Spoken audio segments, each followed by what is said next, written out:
Hello नमस्कार दोस्तों, स्वागत है आप सभी का आर के ऑफिस स्टडी में। दोस्तों आज हम सामान्य अध्ययन के कुछ महत्वपूर्ण प्रश्न आपके साथ शेयर करने वाले हैं।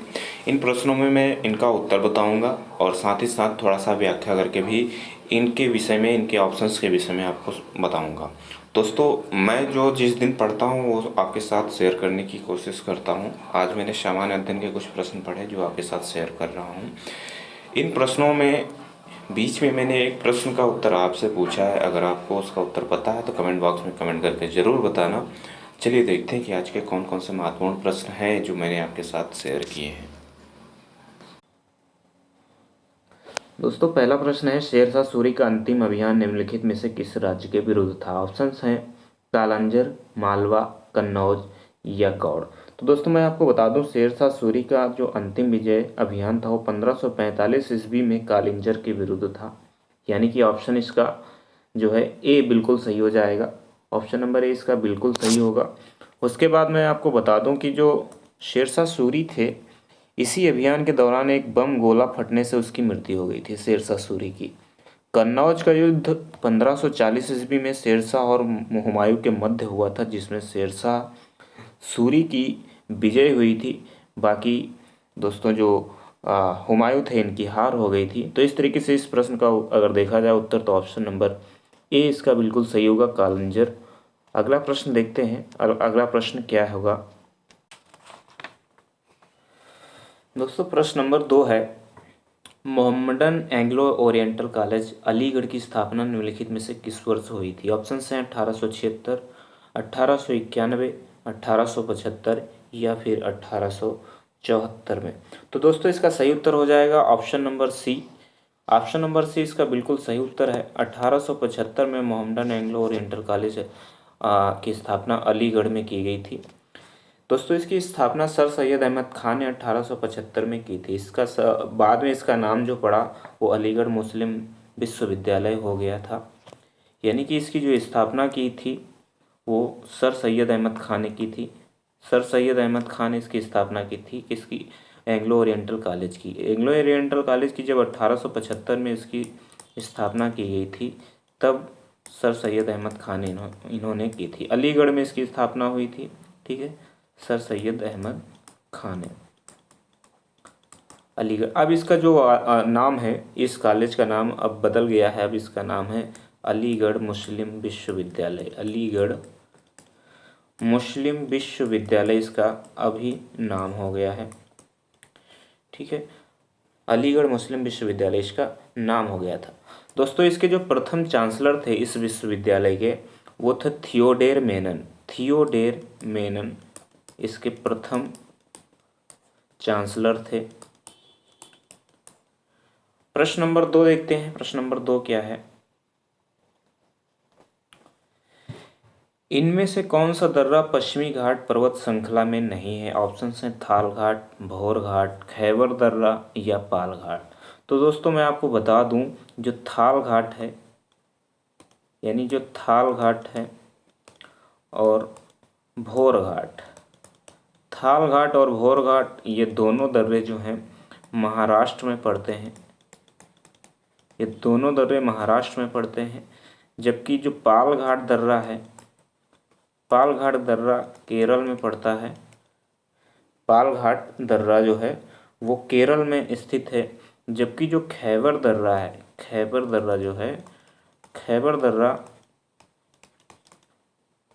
पाकिस्तान में पड़ता है। पाकिस्तान में एक स्थान है, पाकिस्तान में एक स्थान है दोस्तों, जहाँ पे पख्तूनवा नाम का, पख्तूनख्वा नाम का एक स्थान है जहाँ पे खैबर दर्रा पड़ता है।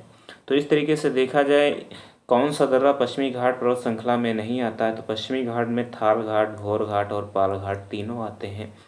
और ऑप्शन नंबर जो सी है, खैबर दर्रा, खैबर दर्रा जो है पाकिस्तान में आता है। तो इस तरीके से देखा जाए तो ऑप्शन नंबर इसका सी बिल्कुल सही होगा। अगला प्रश्न देखते हैं। अगला प्रश्न है, काली कपास मिट्टी निम्नलिखित में से किस नाम से भी जानी जाती है? तो कपास मिट्टी को और किस नाम से जाना जाता है, ये बताना है। तो दोस्तों काली जो मिट्टी होती है, काली जो मिट्टी होती है, इसको दोस्तों हम कई नामों से जानते हैं। काली मिट्टी का जो विस्तार है गुजरात, महाराष्ट्र, आंध्र प्रदेश, कर्नाटक आदि राज्यों में है। इसे कपास मृदा भी कहा जाता है, काली मिट्टी को रेंगुर भी कहा जाता है। तो ऑप्शन नंबर डी में हम अगर देखें तो रेंगुर ही लिखा हुआ है, तो इस तरीके से इसका ऑप्शन जो डी है वो सही हो जाएगा, रेंगुर। रेंगुर इसका बिल्कुल सही उत्तर हो जाएगा।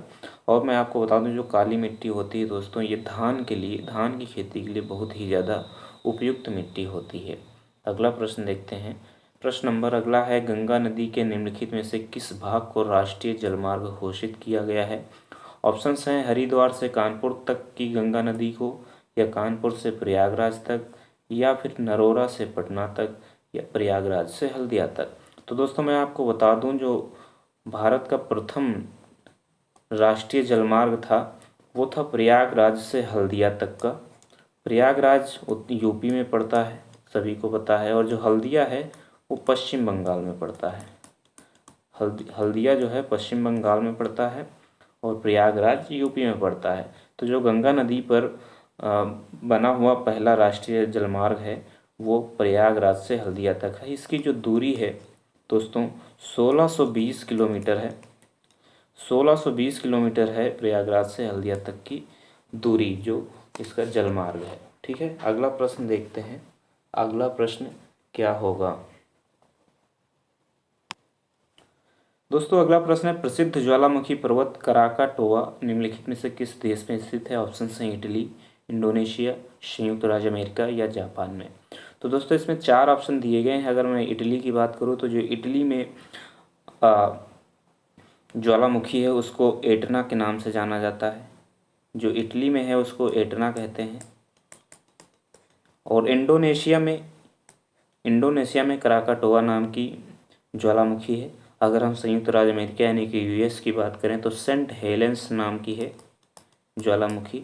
सेंट हेलेंस नाम की ज्वालामुखी है यूएस में। और जापान की बात करें तो यहाँ पे फ्यूजियामा नाम की ज्वालामुखी, फ्यूजियामा। ठीक है, तो इस तरीके से देखा जाए तो इसका जो सही उत्तर हो जाएगा दोस्तों ऑप्शन नंबर बी बिल्कुल सही उत्तर होगा, इंडोनेशिया। इंडोनेशिया में कराकाटोआ नाम की प्रसिद्ध ज्वालामुखी पर्वत है। अगला प्रश्न देखते हैं। अगला प्रश्न क्या होगा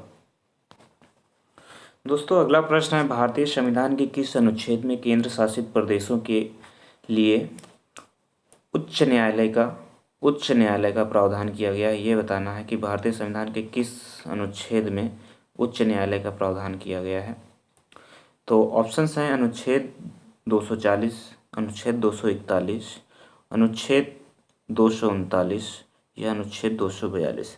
तो इसका सही उत्तर हो जाएगा दोस्तों option number B. Option number B जो है उसमें संघ और राज्य क्षेत्रों के लिए उच्च न्यायालय की व्यवस्था की गई है, यानी कि ऑप्शन नंबर बी में जो दिया गया है अनुच्छेद 241। 241 जो है इसका बिल्कुल सही हो जाएगा।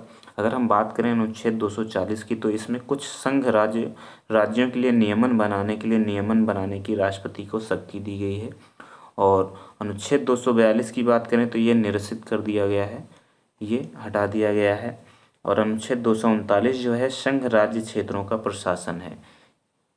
इसमें जो है अनुच्छेद 239 में संघ राज्य क्षेत्रों का प्रशासन दिया गया है।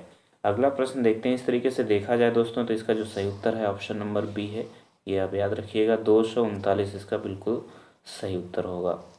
239 इसका बिल्कुल सही उत्तर है, ऑप्शन नंबर बी। अगला प्रश्न देखते हैं। अगला प्रश्न क्या है, किसी राज्य के राज्यपाल संविधान के निम्नलिखित में से किस अनुच्छेद के अंतर्गत विधानमंडल के अवकाश के दौरान अध्यादेश जारी कर सकते हैं? ऑप्शंस हैं अनुच्छेद 123, अनुच्छेद 213, अनुच्छेद 220 या अनुच्छेद 219। चार ऑप्शंस दिए गए हैं, चारों में से एक ऑप्शन बिल्कुल सही होगा। तो दोस्तों मैं आपको बता दूं अनुच्छेद 123 और अनुच्छेद 213 ये दोनों अनुच्छेद जो हैं राष्ट्रपति और राज्यपाल दोनों को अध्यादेश जारी करने की शक्ति देते हैं। जिसमें से जो अनुच्छेद 123 है, अनुच्छेद जो 123 है ये राष्ट्रपति के लिए दिया गया अनुच्छेद है, यानी कि राष्ट्रपति इसमें अध्यादेश जारी कर सकता है। जबकि जो अनुच्छेद 213 है ये राज्यपाल के लिए होता है, यानी राज्यपाल 213 के अंतर्गत अध्यादेश जारी कर सकता है। ठीक है, तो इस तरीके से देखा जाए तो इसका सही उत्तर हो जाएगा ऑप्शन नंबर बी। ऑप्शन जो राज्यपाल है, राज्यपाल जो है वो अनुच्छेद 213 के अंतर्गत विधानमंडल के अवकाश के दौरान अध्यादेश जारी कर सकता है। ऑप्शन नंबर इसका बी बिल्कुल सही होगा। 213 इसका बिल्कुल सही होगा। यह जो अध्यादेश होता है संसद अथवा विधानमंडल के अवकाश के दौरान ही जारी किए जाते हैं। जो राष्ट्रपति और राज्यपाल को इसकी शक्ति प्राप्त होती है। अगला प्रश्न देखते हैं। अगला प्रश्न है दोस्तों, भारत में नीति आयोग की स्थापना जनवरी 2015 में की गई थी। ऑप्शंस हैं राष्ट्रपति के द्वारा जारी अध्यादेश से, या फिर संसद के एक अधिनियम के द्वारा इसकी स्थापना की गई थी, या फिर संघीय मंत्रिपरिषद द्वारा पारित एक विशिष्ट प्रस्ताव से इसकी स्थापना की गई थी, या फिर उपयुक्त में से कोई नहीं। 4 ऑप्शंस दिए गए हैं, चारों ऑप्शंस में से इसका एक उत्तर सही है। तो दोस्तों मैं आपको बता दूं कि भारत में जो नीति आयोग की स्थापना की गई थी जनवरी 2015 में की गई थी। इससे पूर्व यह जो था योजना आयोग के नाम से जाना जाता था। दोस्तों आपके लिए एक प्रश्न मैं आपको यहाँ रख देता हूँ कि जो योजना आयोग की स्थापना कब हुई थी। योजना आयोग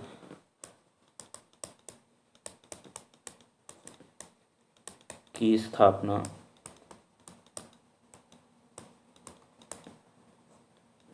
कब की गई थी,